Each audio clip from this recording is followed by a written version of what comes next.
Is it recording now? One must not get one's knickers in a twist. I'm trying. These are the stories your granny never told. Clint Eastwood loved my apple pie. I was raising a cow and 50 sheep and 2 children. I slipped upon some spilled onions on the road and crashed my motorbike.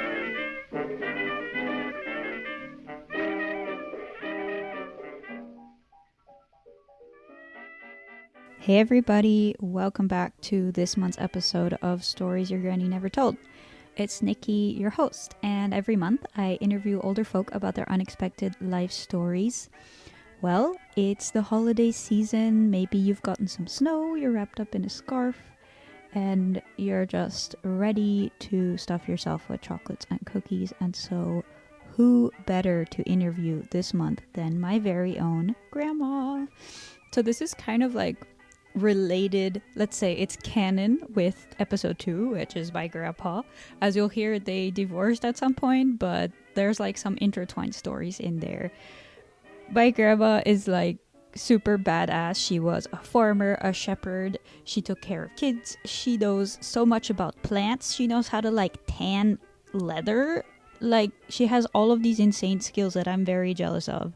And so I really needed to interview her, and I need you guys to hear how fun she is and all of her traveling around the world stories.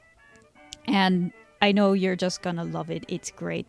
So before we get to that, don't forget to subscribe on iTunes, leave a comment, a rating that will help the podcast get up in the charts. We're also on social media at Stories Your Granny Never Told. And if you like my content and you want to buy me a coffee, there's a link for that on my website, which is storiesyourgrannynevertold.com. And if you have a grandma who's awesome, or a grandpa, or you yourself are a grandma or a grandpa, go ahead and email me and I'd love to interview you to storiesyourgrannynevertold@gmail.com. So, without any further ado, please meet the one responsible for one of the clips in the intro and my grandma, Marjolaine. So, in English. So, if you could please tell us your name and your age. Yeah. And who you are. My name is Marjolaine and my age is 77. And you're my grandma. And I'm your grandma. So, where were you born? Where did you grow up? How did it all begin? I am born just at the end of the war. My mother was pregnant 8 months, and then the Germans came and they put the whole family out of the house, my father and my mother, and I was born in a truck. And in the Netherlands? In Breda, in Holland. Breda. You were really born in a truck? I didn't know. Yes. They lived in a truck. Somebody gave them a truck. They lived in a truck, and I was born in the truck. So that's why I like traveling, I suppose. So, did you also grow up in Breda? I grew up in Breda, yeah. And then when you were sort of young, you decided to start traveling, right? When I was 18, I decided I wanted to go to France. I always wanted to go to France. And I went as a girl au pair in a very nice family. I had such a good address. They taught me a lot about the country. I was very happy there. There were 5 children to take care of. And so when you were there, you learned French, and then you stayed there, or you went back? No, I stayed 1 year to learn the language. I went back home, and then I married your grandfather when I was 20.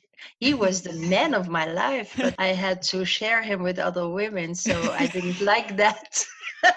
And you guys were kind of like hippies and hitchhiking all over and traveling. What was that like? It's different than today. You can't really do that today anymore. No, you can't anymore, but we could do it. We could go. Well, we went to Spain. We went to countries around. It's still in Europe, but the countries around Holland. And with a motorbike, or no, just hitchhiking? Oh yeah, no. Then later we had a motorbike, an old Triumph, very heavy, and we went to the south of France with the motorbike, but we could never do the whole trip. The motorbike always, how do you say that? broke down. He stopped halfway and had to repair it. And well, it was quite fun in those days. Yeah, nowadays not so much. For I think. me, it would be difficult now. Yeah. Yeah. Well, you still travel a lot now. Oh yeah, yeah. But now with a car, Yeah. car and plane. So you were kind of like a farmer for most of your life, or a shepherd. When did that start out, and was that kind of your plan, or what? No, it was not my plan at all. In Holland, I had a children's farm. Yeah. I don't know how you call So you that. weren't growing children, but you were taking care of them, right? In during the holidays, the children of the big cities came to my place where we already had lots of animals. We had a horse, we had two donkeys, we had sheep and goats and rabbits and ducks and well, w- everything, every animal children like they could find it at our place. We had a farm in Holland already. So you just decided you want to have a farm, and then you got all these animals, and then you made this sort of vacation farm Yeah, for the yeah, kids. it was a holiday farm, yeah. And yeah, then after 9 years of marriage, we separated, and your grandfather bought a boat, and I bought a farm in France. And I wanted to go on with the children in France. And then, yeah, the bureaucracy, how do you call that in Yeah. English? Oh, the Bureaucracy was so different and very severe, and we were not allowed to do it. Oh, I went in a commune. I went with other people, with 5 adults and my 2 children. We went to France. so there was like a hippie thing, or Yeah, completely, completely. were you Yeah, wearing like all the clothes and the yeah. hair and everything? Yeah, and the scarf in my hair, and very big skirts and clogs and Clogs, really? yes, oh yeah, we had our yellow clogs from Holland. That's very Dutch. Yeah, and so we could not do the children's farm, and the commune stopped very quickly. It didn't work out with Surprise, surprise. 5 adults, but I stayed. The others went back to Holland, and I stayed. And I never regretted it. And our neighbor was a shepherd, and I was always when people couldn't find me, I was at the neighbor's barn with his 500 sheep. So I wanted to do sheep too, and yes, that's how it happened. But the first 5 years in France, we were working only doing seasonal work. Okay, so how many sheep did you first get when you started? I started with 10 pregnant sheep. Oh, and then from there, I guess it multiplies pretty quickly. Well, for some years I had 24, and at the end I had 50 sheep. And you use them mostly for cheese? Yeah, they were milk sheep. They very strange. They came from Corsica. They had Corsican sheep in the south of France because they have a udder, you Mhm. say, like a goat, very big. Oh, more milk then. It's easy to milk. It's easy Okay. to take the milk. And how did you like learn all of the sheep stuff? Well, with that neighbor who was a shepherd in the Pyrenees, in the summer he was in the mountains, and in the winter he came to our region because it was warmer and there was still grass. Yeah. But in the summer I went to the mountains to learn how to make the Pyrenees cheese there. And we, at 3 o'clock in the morning, we had to go up on the mountain to milk 500 sheep together, 2 people. So we were milking for hours and then we went down to make the cheese, and then we had to go back to milk again because you have to milk twice a day. So you had like good hiking muscles then. Yeah, at that moment, yes. How old were you around this time when you were doing the sheep stuff? I was in my I think I was 35, something like Okay. that. Yeah. Wow.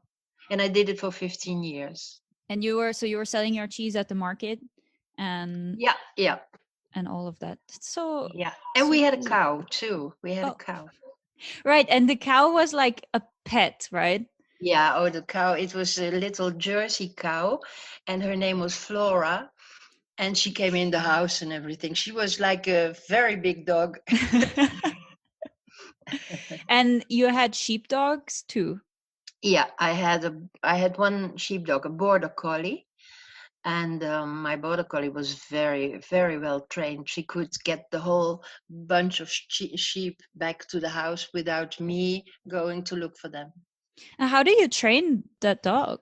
I got the dog from a shepherd, Mhm. and when was as a baby, and when she was 7 months old, he took her back, and with a big rope, he attached her meters and meters of rope. He attached her to her mother, and that's how she learned how to do. Oh, cool. I Yeah, didn't she know stayed a that. whole month there, and then she came back, and she could. It was she just couldn't talk, but she understood everything I said, and Yeah, and she could like pick out the sheep by name and everything. yeah. I just had to show her with my hands, and then she understood what I meant, and she was always sleeping with the sheep. Wow, that's a pretty good tool to have so that you don't have to do a lot of extra work. Yeah, yeah, So at the same time, like you learned so many skills of the sheep. Like you are also doing gardening and growing all of your own food because you are super organic and like everything came from your own home, right? yeah. We even made our own bread. And when you have a cow, that is so nice to have a cow, because you only go to the supermarket to buy your green sponges or your matches. You with the cow you have the cream, the milk, the butter.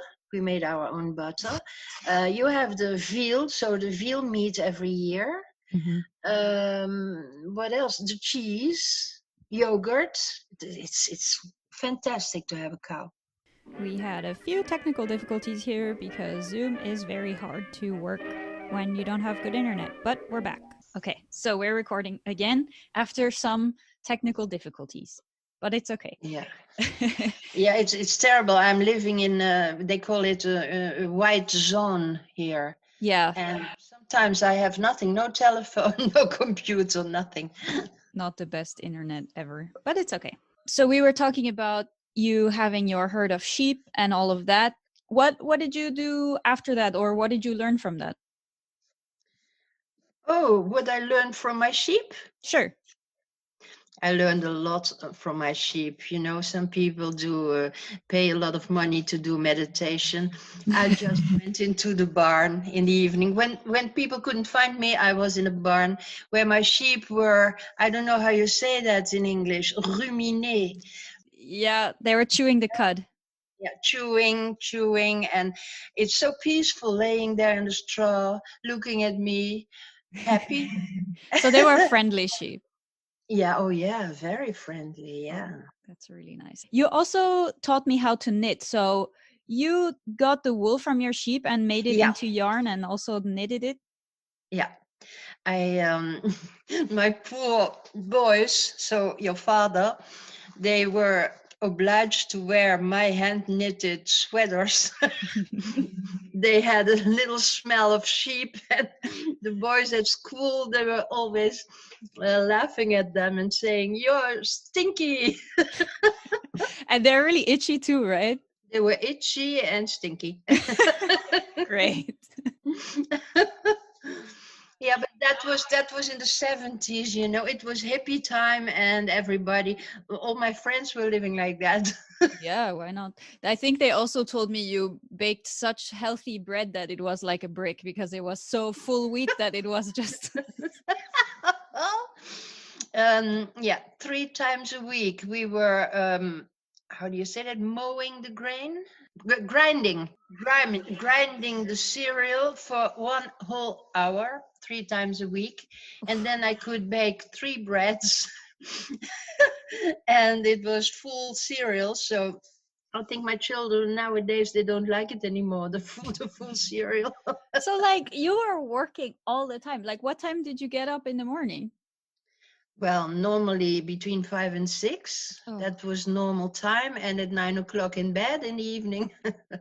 man. And working all day, because when you have sheep and a cow, I had my cow Flora.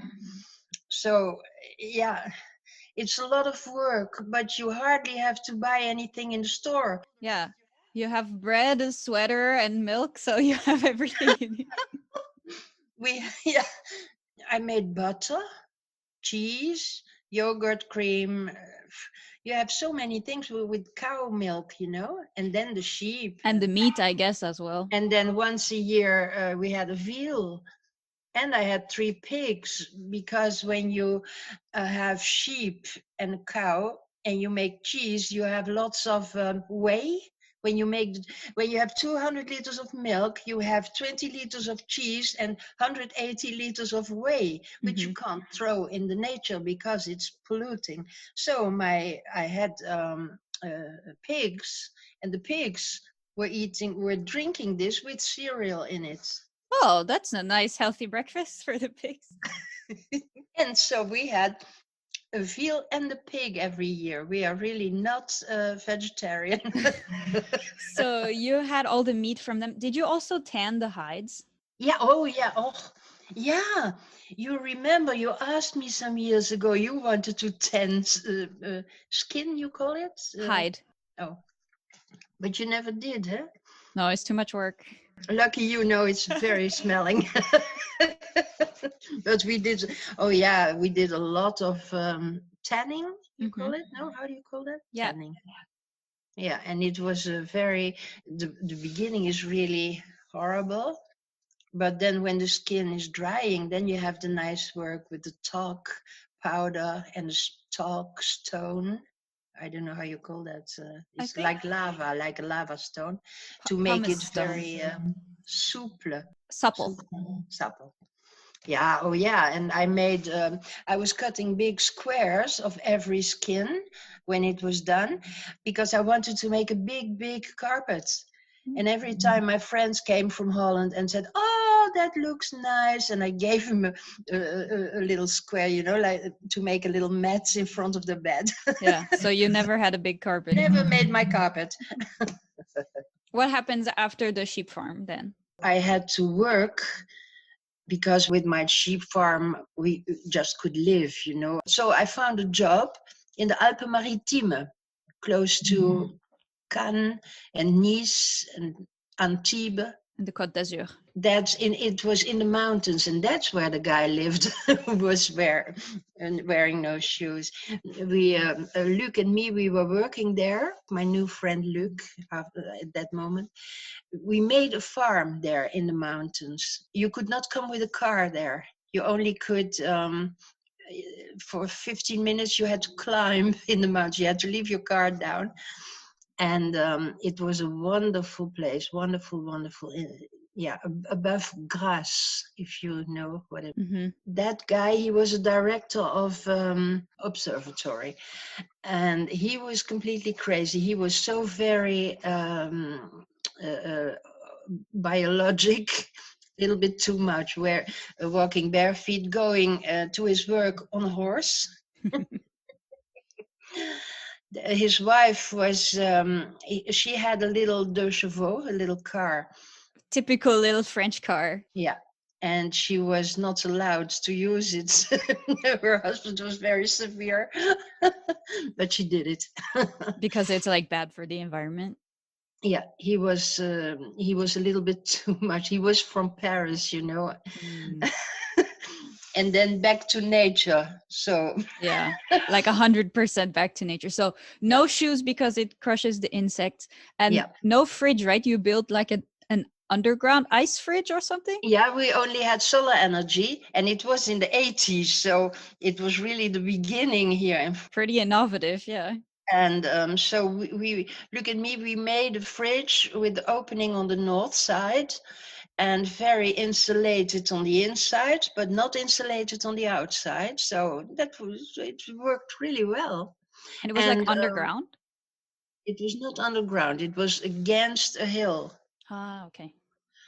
And there was no water. We had to go every day to a source in the mountains with the horse and take 40 liters of water. The family was 3 people and Luc and me, so we were 5 people to live with 40 liters of water.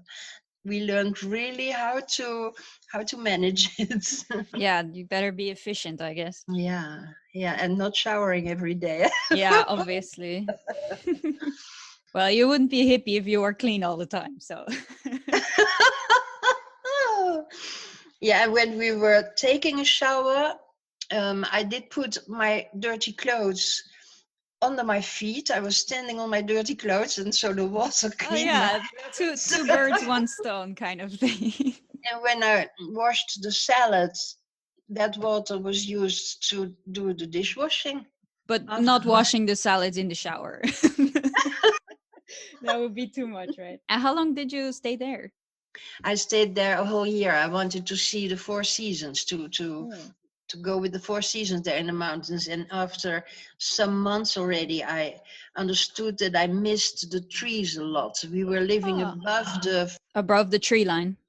above the tree line, and I didn't know that before, because where I live, there's so many trees in Lelande. So I wanted to go back.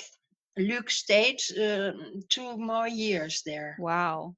I wanted to go back to my farm and my sheep because somebody else was taking care of everything. Okay. So when I came back, I just could go on with my things. But it was an interesting experience for me to live in the mountains with very few things and only solar energy. But he made an invention for the NASA, the guy, let's say my boss, the people where we worked. And he was very grosse tête, how do you call that? Very Yeah, really smart. But he admired me so much because I could spin. I had a spinning wheel. Hey, it's a skill. He was full of admiration and he learned a lot of me. I must say, he learned a lot of us how doing things organically and ecologically.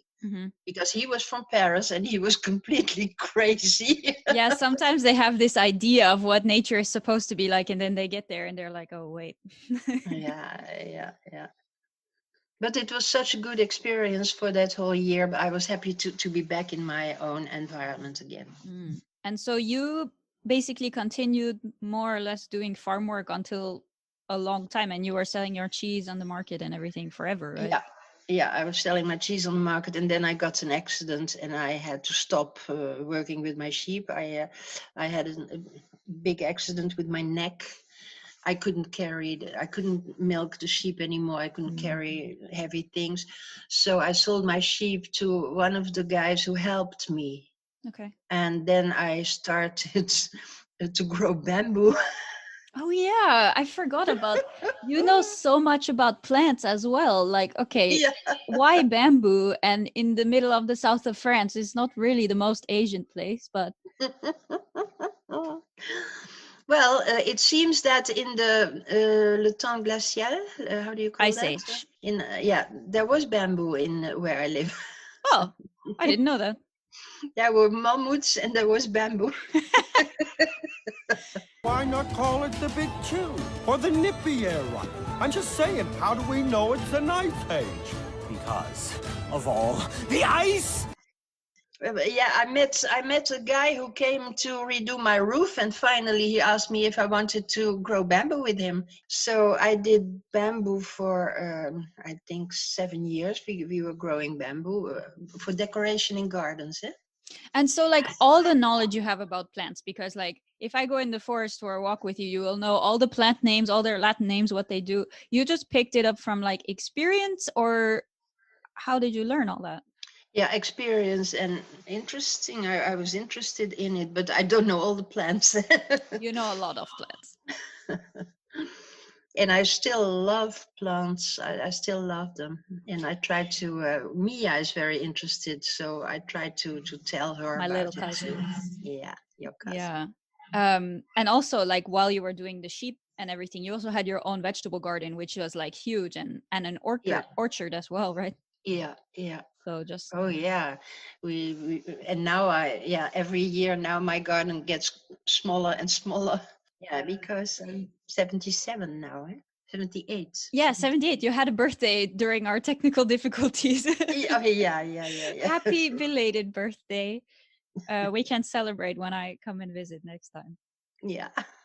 Now I have my vegetable garden in wine barrels. Yeah. The soil is very low, Yeah, you can't bend over so much. Lately I was sowing broad beans. Yeah. And I had 3 barrels full of broad beans. And 2 days later, I saw holes. Not any broad bean anymore. There are lots of crows, you say, or crows. The Crows. word crows. Yeah. They have them all. Oh, the bastards. Nothing anymore. I I bet have you to were do it getting again. ready to make like a big soup and stuff, but then they stole all your beans. No, it had to grow. You know, when you sow them in November, you will have them very early in the spring. And when you started out with all of this gardening and stuff, like I guess when you moved to France, you didn't really know anything about No. homesteading. So you just asked people and tried it out, or what? Well, in the village where we lived, we had such nice neighbors. They were so nice, and they taught me a lot. When I lived in Holland, I couldn't even hold a frozen chicken out of the store in my hands. I hated it. And then I came in France, and then my neighbors invited us for the le tue cochon, the killing of the pig, which is Oh, a village thing. You know, all the neighbors help. a big So party, yeah. we had to come too, and it was 8 o'clock in the morning. They gave me the intestines of the pig. The smoke was still coming off. It was still warm, and I had to take all the fat out of it. Oh, And I didn't want to show that I was terrified. Well, that was the beginning. They yeah. taught me everything to make pâté and boudin and everything. They taught me really everything. So you use the entire pig, I guess. Oh yeah, dans le cochon tout est bon. You can use everything. Yeah. Even the nose and the feet and everything. Yeah, I still don't eat the feet, but there are people who love it. Yeah. There's always someone who likes the weird part of the animal at the Christmas dinner or something. And when did you start traveling? Because how many countries have you been to? You've been all around the world. No, not all around the More world. than But me. it's because of Luke's children. He has one of his children who is a mathematics teacher, and he works in French schools around the world. So we went to the Philippines to visit them, and then we went back 5 times to the Philippines, even when Wow. they were not there anymore. I really love the Philippines, all the islands. You have to leave Manila very quickly, but then the islands they are so nice, and the people are so nice in the Philippines, so friendly. And then they moved to India, so we went to New Delhi, and we took the train there and went to Rajasthan. We visited Rajasthan. Then all of a sudden they were in Chile, so we went to Wow. Chile, and more countries. Yeah, that was really nice to do. But we only stayed like 2 nights at their place, and then we went visiting everywhere. It's a good excuse. So what has been your favorite trip and or favorite country? The Philippines. Yeah, you love it there, I remember. I even went back when I sold my house 3 years ago. I wanted to go back on my own to an island. I never had the money to go there. It was a little bit more sophisticated, and so I paid myself that trip to Palawan, it's called. And I was in a little resort. You know, it's so it's not luxury at all, but you have your breakfast on the beach. The resort has only 13 rooms. You have your breakfast on the beach. It's 3 meters from the resort. You know, the sea. It's You're gonna make a lot of people jealous right now. All the people who are locked in their house and can't travel, or just dreaming about the beach and the resort. It's so nice. And then at 5 o'clock, the fishermen come back, and you eat the fish in the evening. The fish they were fishing. It was great. Really. Oh, that's good that you could do that. It was a good celebration for selling your house. Yeah, it was 3 weeks there, and people do more island hopping there. Do you say that like that? Yeah. Island hopping, because there's so many islands in the Philippines. But I stayed 3 weeks under the coconut tree with lots of books. There was no internet, no radio, no television. Completely, in another world. Oh, that sounds good. I would do that right now. I really loved it.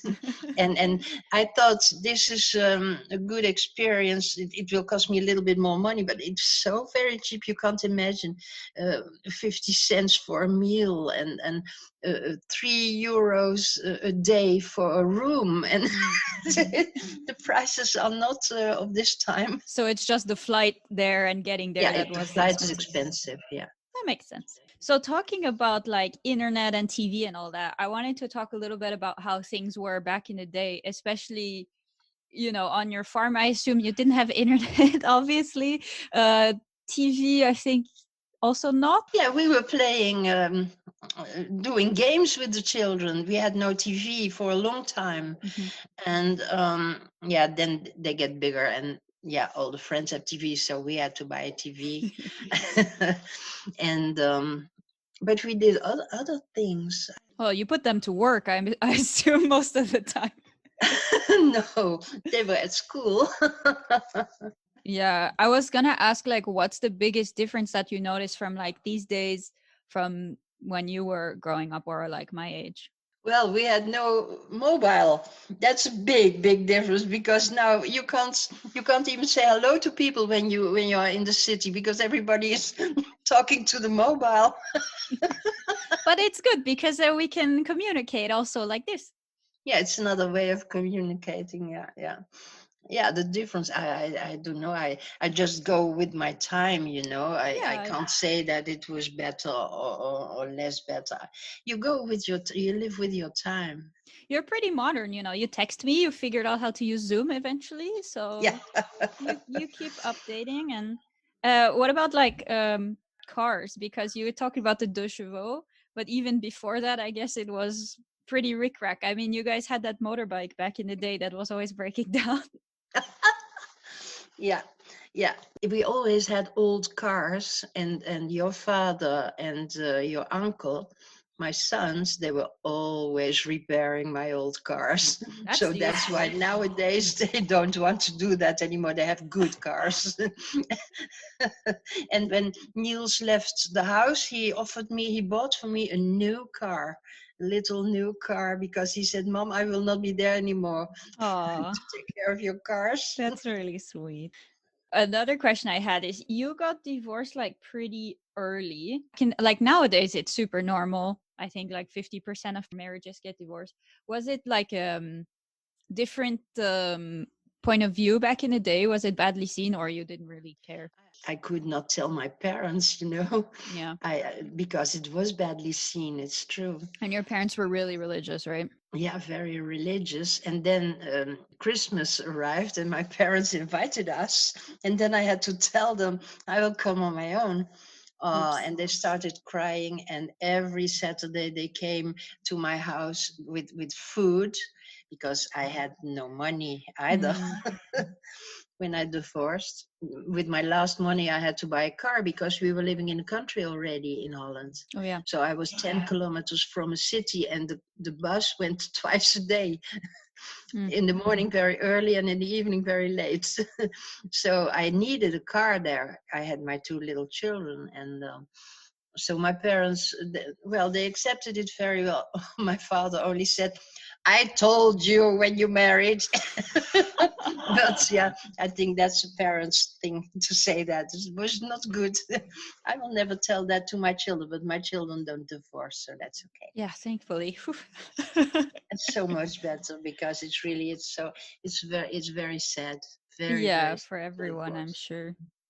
Another question is, now you live in France and you're very well integrated into the village, and everyone knows you and thinks that you're French and one of them, which is not easy in that region. I would know. I think it was because I was working like the people in the village. Yeah, really hard, and not thinking you're better than them or whatever. And doing agriculture work. So I think that was very well accepted.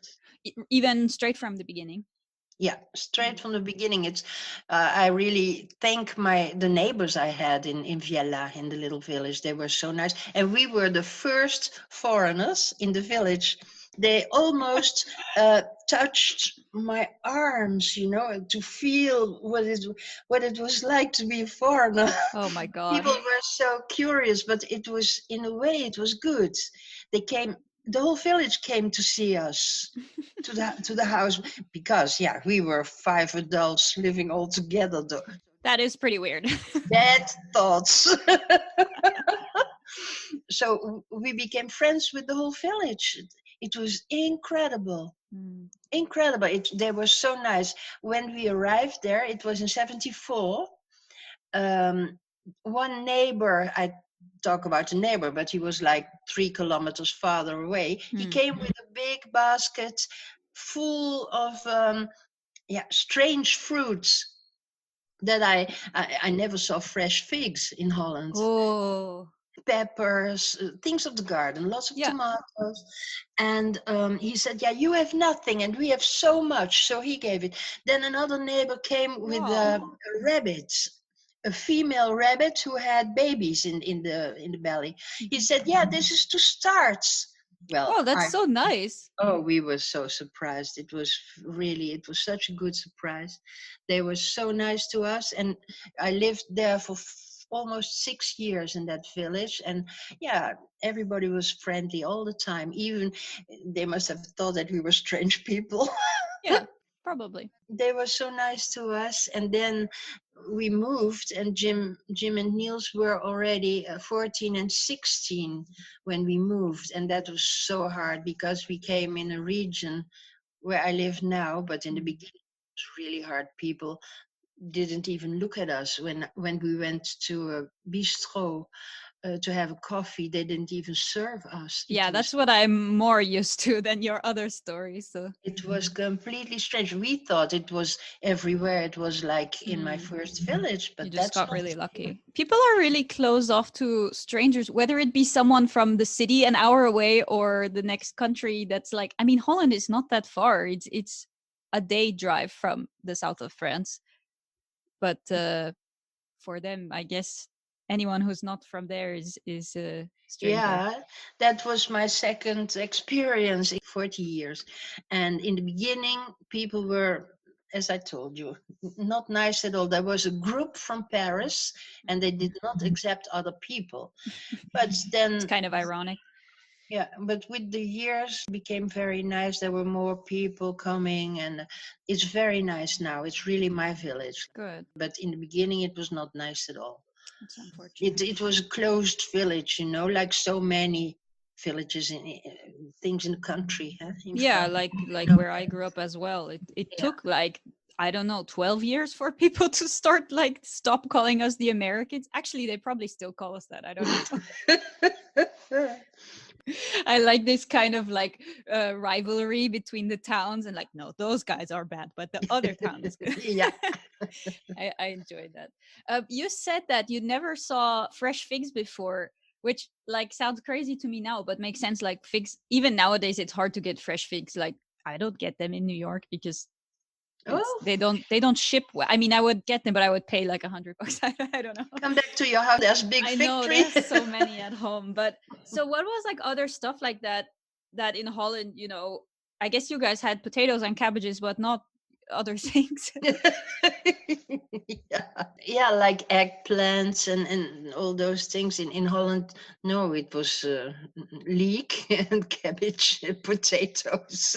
Yeah, they're not known for their great culinary achievements in the Netherlands. But they never heard talking about pea soup. Yeah, Snecht. It's good, huh? It's the best. I love that. I should make some. I make it here in the winter. I make it for my French friends.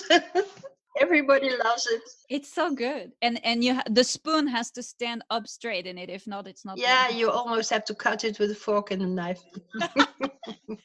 Oh, that's great. You were talking about your nearby towns, and this is probably a leap into the future in the timeline. But you are friends with the late Diana Rigg, who was in your village. So a little bit of star talk. She was most notably on Game of Thrones, at least for my generation. For your generation, she was in the Avengers. The Avengers and James Bond, right? Yeah. Once. She died in a James Bond movie. Yeah. So how did you meet her? Uh, well, sometimes a year we have those. Yeah, this is a bad year, but normally we have meals in the salle de fête. How do you call that? Yeah, like a village party with a big Yeah. feast Yes, kind of a thing. and it happens quite often here where I live. Yeah, well, there's nothing else to do, so. And it's very funny. And then Diana was invited too, and I was the only one who was speaking English. They put me next to Diana. Because And- she has like a she had like a vacation house in your village. yeah, right? a little castle. Yeah. It's called Chateau Birac. And together we emptied a bottle of Armagnac. So we were big friends at the end. And then every time she came to her house, she gave me a call and we played Scrabble together or we had a meal together. Yeah, That's nice. And then later I met her daughter, who is an actress too, Rachel Sterling. She looks like her mother when her mother was young.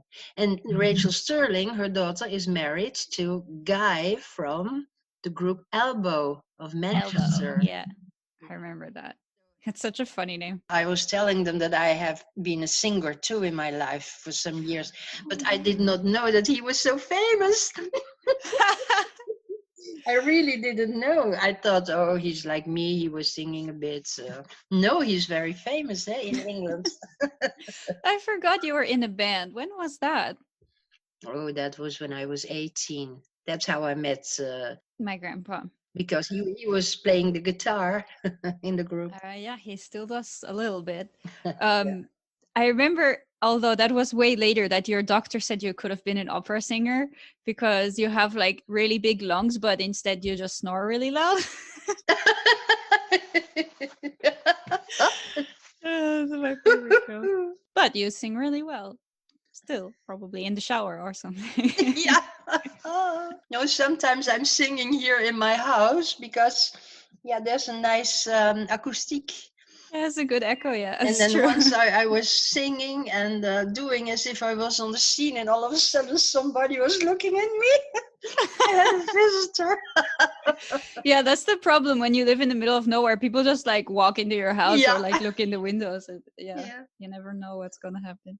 You also worked on the vineyards, I think. Oh, yeah. You didn't have your own vineyards, right? No, I did 5 years of, all the seasonal works. So harvesting grapes, trier le maïs.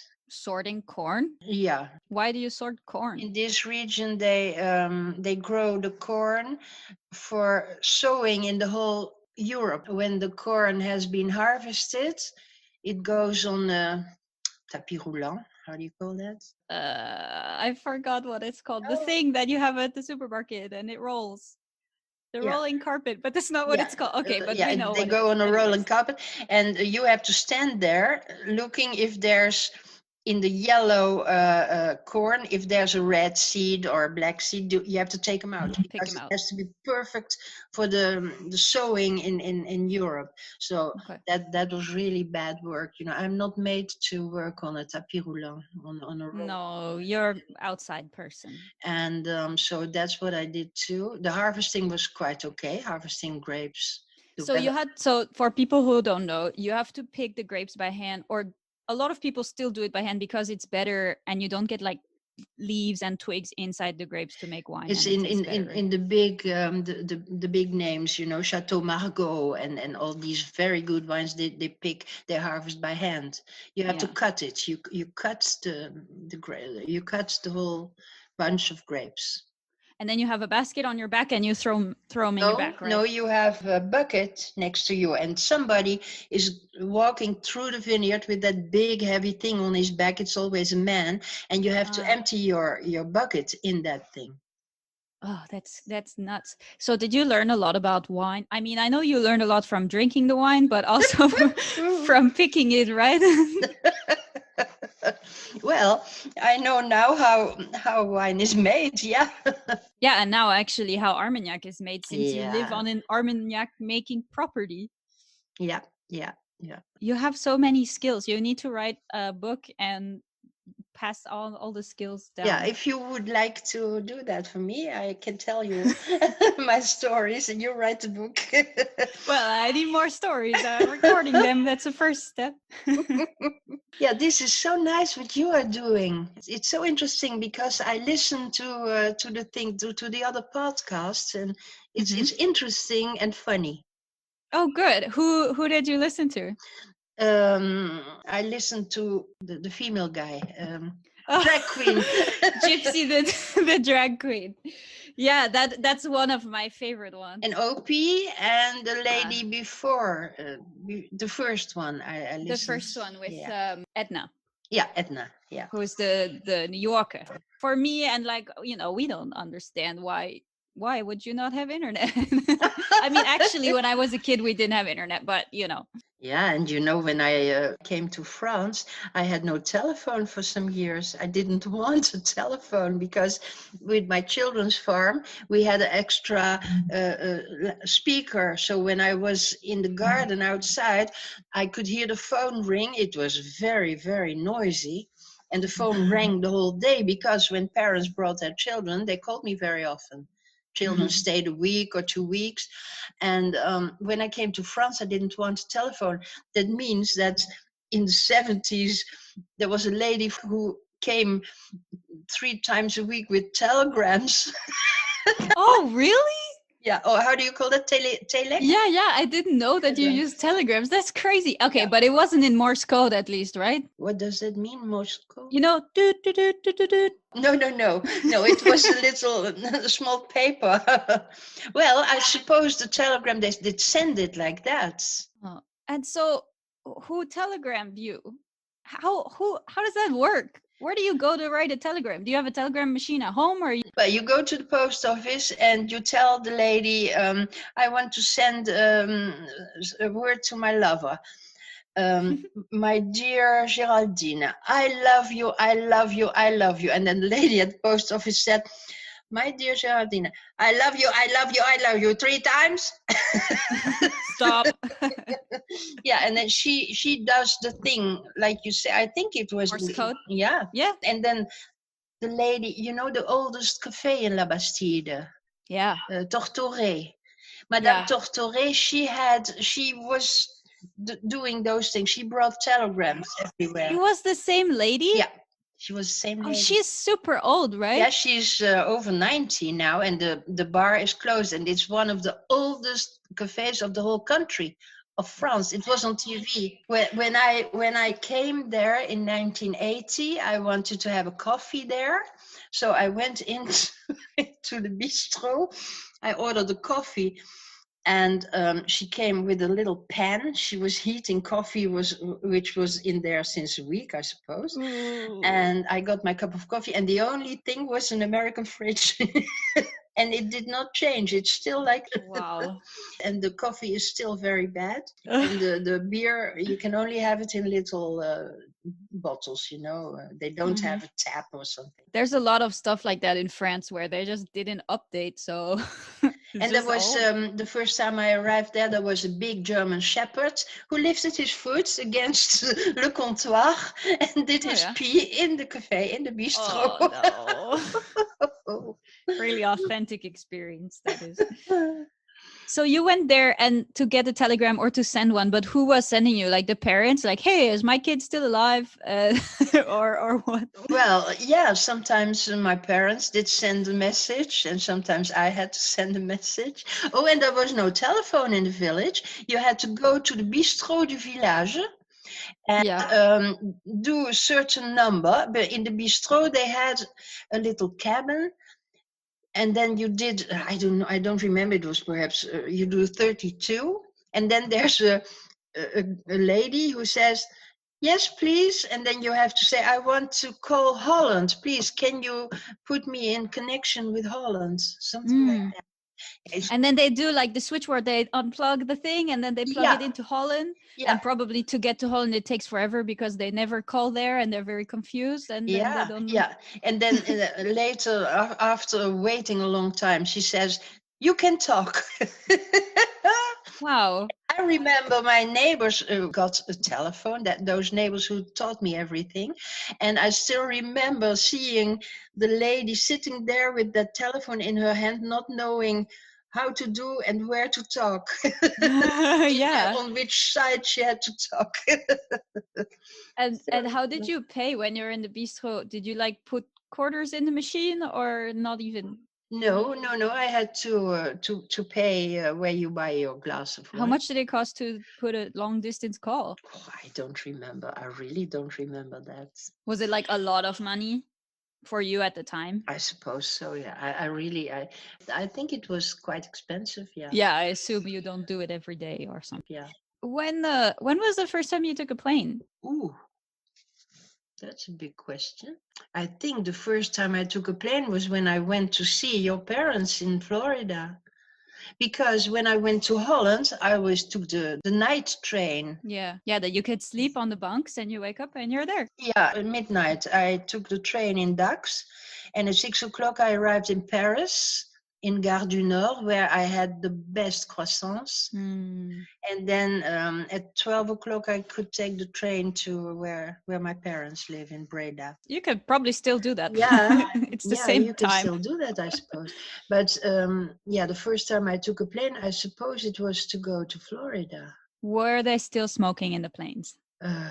Yeah, and there was a bar in the back of the plane. What? You could help yourself as many times as you wanted. That's not fair. I always took a Bloody Mary in the plane.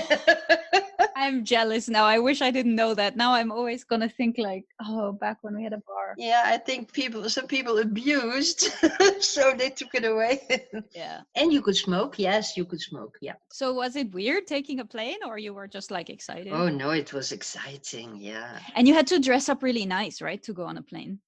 Yeah, that's what people did in those days. But I was already thinking, no, it just has to be comfortable when I take a plane. Yeah, it was a long flight. But it's true that people dressed, to take the plane. What was it like going to America for the first time? Completely, for me, it was another world.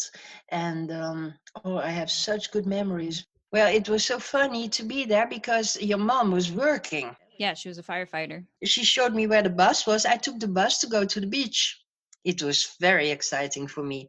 Your dad was working, your mom was working. Oh, and I spent lots of times. I loved it. A library. I could spend a whole day there. You had magazines, you had books, you had a salon where you could sit. Barnes and Noble. Yes, Barnes and yes. Noble. Yeah. I love Barnes and Noble. Oh, me too. I loved it. I could spend the whole day. Sometimes your mom dropped me there and she picked me up after working, or your father picked me up. They're like, oh, grandma, just sitting at the Barnes and Noble all day. Oh, I loved it. Really. It was so interesting. And I learned about how people live in the States. And did you have like culture shock going there? It is different. It is different. What was some like weird stuff that you noticed that like Americans do or Well, the weird stuff was the food. People, they don't take time to eat. I still remember your mom sitting on the corner of a table with a telephone in her hand and eating. Yeah.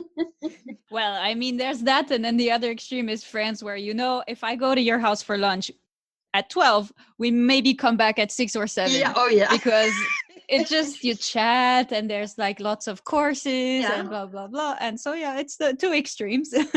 Yeah. It's completely different. But the nice thing with American people is when I was at the beach, I was on my own.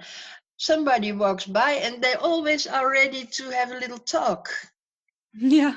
I like it. It might be superficial, but it's nice that people don't walk by without saying anything. Yeah, some more Nordic countries in Europe, it's not really well seen to do small chat because people just don't want to talk to other people, but it is kind of nice in the States. Yeah, sometimes they were a little bit too nice. Sometimes a man came by and invited me to his house. Oh no. Wow, just straightforward. I was young then, I did not go. I'm not gonna judge you. You like the States now? Like, you've been back a few times to visit some other places, I think. You went to New York. I went to New York twice. I like New York. Me too. Well, we went to Minnesota several times, and Luke and me, we went to see the heads of the presidents, Mount Rushmore. That was wonderful. Really? I heard that like it wasn't that impressive. Oh, But well, we were there on the 1st of January, and the weather was beautiful, and we were there at 12 o'clock, and the sun was on the faces, and the expression on the faces changed when the sun changed her place. It was really impressing. I think we were there at the good moments. Yeah, I thought it was really beautiful. I hope Trump will not be next to the four faces. usually I don't talk politics, but yeah, I agree with you. Well, my final question is always, what is your advice for my generation? Oh, wow. I know. To take care of yourself and pay attention to the world where we live in. Huh? That's really important. Like take care of the environment, you mean? Yeah, that's really important. And yeah, love each other. That's very peace and love. It's a good like end of the cycle. We went from the hippie stories to the to that. That's good. Take care of yourself and the planet. I think that's a good ending. So everybody, now you've met my grandma and my grandpa. I hope you really enjoyed it. And you may have noticed that we put out a new trailer thanks to a friend who is 10 South Sounds on Instagram. I love it. So I hope you like that, and if you want to know more, there is a new episode on every 14th of the month. And there's details and pictures of the guests on the website so you can kind of have an image with the sound.